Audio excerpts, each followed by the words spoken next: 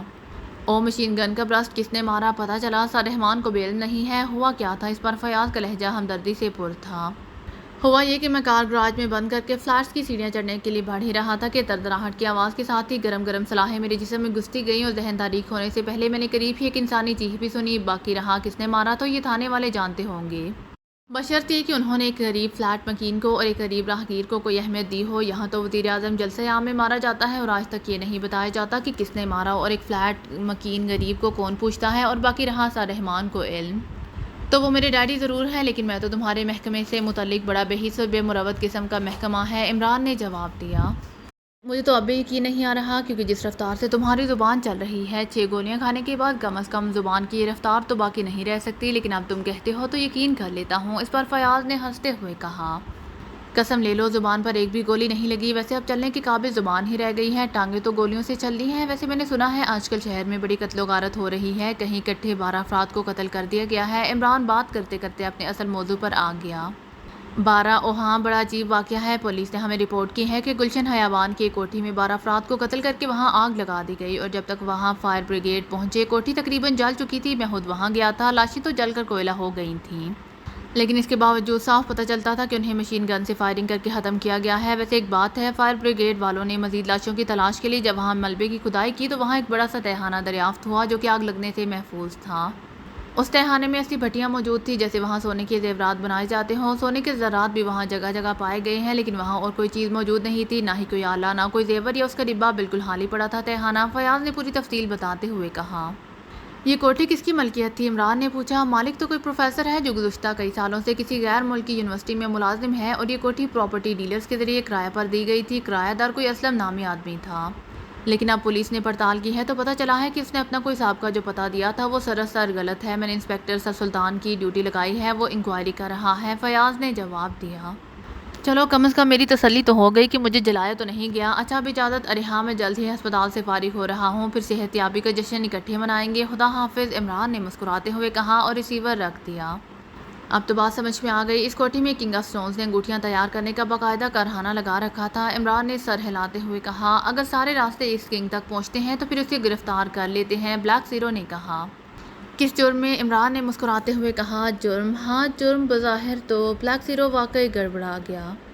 جناب chief of secret service X2 صاحب، آپ کے اختیارات صدر مملکت سے بھی زیادہ ہیں، لیکن آپ اس کے باوجود کسی شہری کو بغیر اس کے کسی جرم کو ثابت کیے گرفتار نہیں کر سکتے۔ جیک، ٹونی اور یہ اسلم گروپ کے قتل میں اس کو ملوث نہیں کیا جا سکتا، اور کسی کو کوئی انگوٹھی یا برسٹ اسٹون فروخت کرنا کوئی جرم نہیں ہے، عمران نے مسکراتے ہوئے کہا۔ ہم یہاں اسے گیسٹ روم میں لے آ کر بھی اس سے سب کچھ اگلوا سکتے ہیں، بلیک زیرو نے منہ بناتے ہوئے کہا۔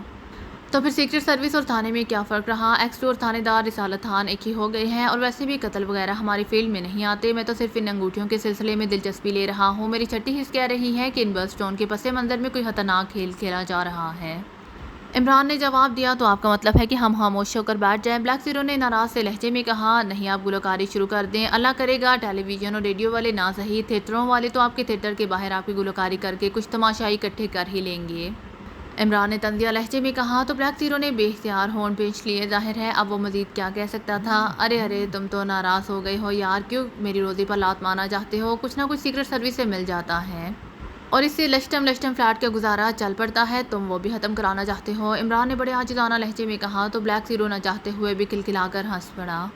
آپ نے الٹی بات کہہ دی، میں ناراض ہونے سے آپ کی نہیں، البتہ میری نوکری خطرے میں پڑ سکتی ہے، بلیک زیرو نے کہا، اور عمران ہنس پڑا۔ واقعی ان برسٹ اسٹونوں نے ہمیں چکرا کر رکھ دیا ہے، ایک خاص اسٹون ہی میرے لیے کافی تھا، اب نہ جانے کتنے اسٹون سامنے آ جائیں۔ ایک تو یہ کنگ صاحب بھی مسلسل دورے پر ہیں، ورنہ کم از کم ان سے اپنے لیے کوئی برسٹ اسٹون ہی تجویز کروا لیتا، اب تو مجھے بھی ضرورت محسوس ہونے لگ گئی ہے برسٹ اسٹون کی، عمران نے منہ بناتے ہوئے کہا۔ ضرورت برسٹ اسٹون کی؟ کیا مطلب؟ بلیک زیرو واقعی بات نہ سمجھ سکا تھا۔ یار لوگ کہتے ہیں کہ برسٹ اسٹون انگلی میں پہن لو تو خوش قسمتی بغیر دروازہ کھٹکھٹائے گھر میں چھم سے اتر آتی ہے، کھانے کا مینیو ترتیب دیتی ہے، نوکر کو بھیج کر ہوٹل سے منگواتی ہے، پیار سے اپنے سامنے کھلاتی ہے، ہنستی ہے، مسکراتی ہے، اور پھر جیسے جیسے وقت گزر جاتا ہے وہ مسکرانا بھول کر گھرانا شروع کر دیتی ہے، اور پھر یوں ہوتا ہے کہ خوش قسمتی کا گھر پر مکمل قبضہ ہو جاتا ہے۔ اور وہ بیچارہ بس اسٹون بردار گھر سے باہر دھکے کھاتا پھرتا ہے۔ اس کی جیبیں نوٹوں کی بجائے سامان کی لسٹوں سے بھری ہوتی ہیں، قمیض کا ہر بٹن دوسرے سے مختلف ہوتا ہے، جرابیں بدرنگ اور سوراخ دار ہوتی ہیں، اور عمران کی زبان واقعی میرٹ کی کینچی سے بھی زیادہ تیز رفتاری سے چل دی تھی۔ بس عمران صاحب، آپ نے تو خوش قسمتی کو شاید بیوی کے معنوں میں لینا شروع کر دیا ہے، بلیک زیرو نے بری طرح ہنستے ہوئے کہا۔ خوش قسمتی، شریمتی ایک ہی لفظ ہے نا، عمران نے بڑے معصوم سے لہجے میں کہا، اور بلیک زیرو کہا مار کر ہنس پڑا۔ عمران صاحب، ہو سکتا ہے یہ کنگ یا ڈاکٹر کروسو ملک سے باہر نہ گیا ہو، یہیں چھپا ہوا ہو، بلیک زیرو نے کہا، اور عمران چونک پڑا۔ او واقعی ایسا بھی ہو سکتا ہے، ٹھیک ہے اب چیک کرنا ہوگا، لیکن میرا مسئلہ بڑا خراب ہے۔ مجھ میں ابھی تیزی پھرتی نہیں آ سکی، عمران نے ہونٹ بیچتے ہوئے کہا۔ ارے یہ ضروری تو نہیں کہ آپ ہی ہر جگہ تکلیف کریں، میں بھی یہ کام کر سکتا ہوں، کوئی بھی ممبر کر سکتا ہے، بلیک زیرو نے چونکتے ہوئے کہا۔ یہ بات نہیں جو تم سوچ رہے ہو، یہ ڈاکٹر کروسو ایک لیٹ سائنسدان ہے، اور ایسے لوگ ذہنی طور پر بے حد طاقتور ہوتے ہیں، ٹیلی پیتھی، ہپناٹزم اور اس قسم کے کئی ماورائی علوم کے ماہر ہوتے ہیں، اسی لیے میں چاہتا تھا کہ خود اس سے ملوں، عمران نے سر ہلاتے ہوئے کہا۔ ایسے ہی صحیح، پہلے معلوم تو کر لیں کہ وہ واقعی باہر گیا ہوا ہے یا نہیں، میں ہاور کی ڈیوٹی لگا دیتا ہوں، وہ انکوائری کے کاموں کا ماہر ہے، ایئرپورٹ کا ریکارڈ چیک کرے گا، بلیک زیرو نے کہا۔ نہیں، اتنے لمبے بکھیڑے کی ضرورت نہیں ہے، تم ایکس 2 یہاں بیٹھے ہوئے بھی فون پر چیک کر سکتے ہو، عمران نے مسکراتے ہوئے کہا۔ پھر اس نے ہوتے ہی ٹیلی فون کا ریسیور اٹھا لیا، اس نے پہلے انکوائری کے نمبر گھمائے۔ یس انکوائری پلیز، دوسری طرف سے آواز سنائی دی۔ ایئرپورٹ ریکارڈ آفس کا نمبر چاہیے، عمران نے سنجیدہ لہجے میں کہا، اور آپریٹر نے جلدی سے نمبر بتا دیا۔ عمران نے آپریٹر کا بتایا ہوا نمبر ڈائل کرنا شروع کر دیا۔ یس ایئرپورٹ ریکارڈ آفس، ایک نسوانی سی آواز سنائی دی۔ جس شعبے میں ایئرپورٹ سے سفر کرنے والے مسافروں کا ریکارڈ رکھا جاتا ہے، اس کے انچارج سے بات کرائے، میں سپرنٹینڈنٹ جنرل انٹیلیجنس بیورو بول رہا ہوں، عمران نے اسپاٹ لہجے میں کہا۔ اور یہ سر ایک منٹ ہولڈ کریں، دوسری طرف سے اس بار مؤدبانہ لہجے میں کہا گیا۔ دیکھا میرے یار کا روب اور دبدبا، نام سنتے ہی محترمہ شیرنی سے بھیڑ ہو گئی، عمران نے ریسیور کے ماؤتھ پیس پر ہاتھ رکھتے ہوئے بڑے فاتحانہ انداز میں بلیک زیرو سے مخاطب ہو کر کہا، اور بلیک زیرو ہنس پڑا۔ ہلو، ارشد بول رہا ہوں، پیسنجر ریکارڈ آفس سے۔ چند لمحوں بعد ایک مردانہ آواز سنائی دی۔ Superintendent central intelligence bureau speaking, Imran نے فیاض سے بھی زیادہ روبدار لہجہ بناتے ہوئے کہا۔ یس سر، فرمائیے کیا خدمت کر سکتا ہوں، ارشد نے مؤدبانہ لہجے میں کہا۔ آپ کے پاس کتنے عرصے کا ریکارڈ ہوتا ہے؟ میرا مطلب ہے کہ اگر میرا محکمہ چاہے کہ گزشتہ 15 روز سے ایئرپورٹ سے کتنے اور کس کس نام کے مسافروں نے سفر کیا ہے تو آپ بتا سکتے ہیں، عمران نے کہا۔ جناب، ہمارا کمپیوٹر ریکارڈر ہے، اس لیے 15 روز تو ایک طرف آپ 2 سال کا ریکارڈ بھی حاصل کر سکتے ہیں، لیکن اگر آپ کسی خاص مسافر کے بارے میں پوچھنا چاہتے ہیں تو اس کا نام، ولدیت، اور اگر کسی خاص فلائٹ کے بارے میں پوچھنا چاہتے ہیں تو فلائٹ نمبر اور تاریخ بتا دیں تو زیادہ آسانی رہے گی، انچارج نے جواب دیا۔ ایک نام نوٹ کریں، ڈاکٹر کروسو، اور مجھے بتائیں کہ گزشتہ 1 ماہ میں اس نام کے کسی آدمی نے ملک سے باہر سفر کیا ہے یا نہیں، عمران نے کہا۔ ڈاکٹر کروسو، ٹھیک ہے صاحب، میں معلوم کرتا ہوں، ہاس صاحب کا نام ہے، اسی لیے معلوم ہو جائے گا، انچارج نے کہا۔ اور پھر تقریباً 8 منٹوں بعد اس کی آواز دوبارہ سنائی دی۔ جناب، ڈاکٹر کروسو آج سے 28 دن پہلے گرین لینڈ گئے تھے، اور جناب میں نے ریکارڈ کا وہ شعبہ بھی چیک کر لیا ہے جس میں باہر سے آنے والے مسافروں کا ریکارڈ ہوتا ہے، تو اس کے مطابق ڈاکٹر کروسو صاحب آج سے 18 روز پہلے واپس گئے تھے، اور اس کے